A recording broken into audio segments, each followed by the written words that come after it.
Viewing Egyptian influences in Late Bronze Age Cyprus through a postcolonial lens. The role of Egyptian or Egyptian-inspired artefacts found in the East Mediterranean has long been considered by archaeologists. Some have highlighted how these objects may have conferred elite authority on their owners. More recently, analysis has been grounded in postcolonial thought, which emphasizes the agency of the native population involved in the exchange of artifacts. In a recent paper, Professor Louise Steel explores the Egyptian influence in the late Bronze Age town of Enkomi in Cyprus. In the late 19th century, the British Museum excavated several tombs in the area, finding many Egyptian or Egyptian-inspired objects.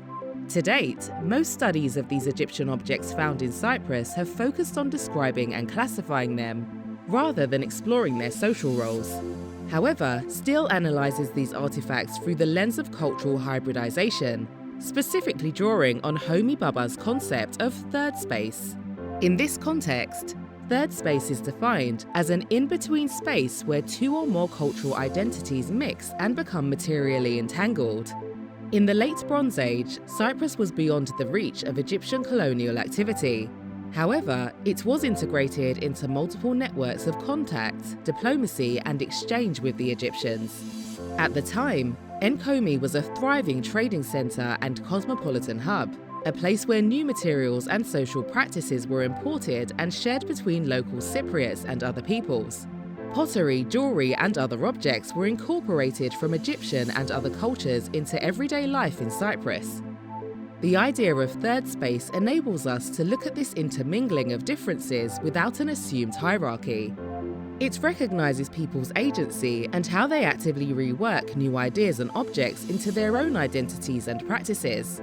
Indeed, how Enkomi's inhabitants assimilated Egyptian materials appears to be very different from how this occurred in the Egyptian Empire in Syrio-Palestine.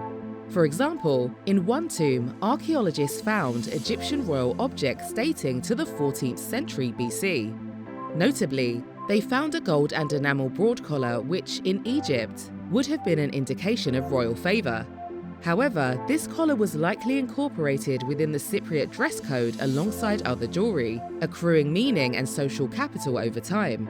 This illustrates a unique cultural interaction in which a Cypriot urban elite was able to appropriate luxury items from Egypt on their own terms. For Professor Steel, this illustrates how the presence of foreign objects might transform social spaces and material worlds. While other Egyptian influences in the East Mediterranean might be seen in a more colonial context, the cultural interactions documented at Enkomi are characteristic of Bhabha's third space as innovative sites of collaboration and contestation.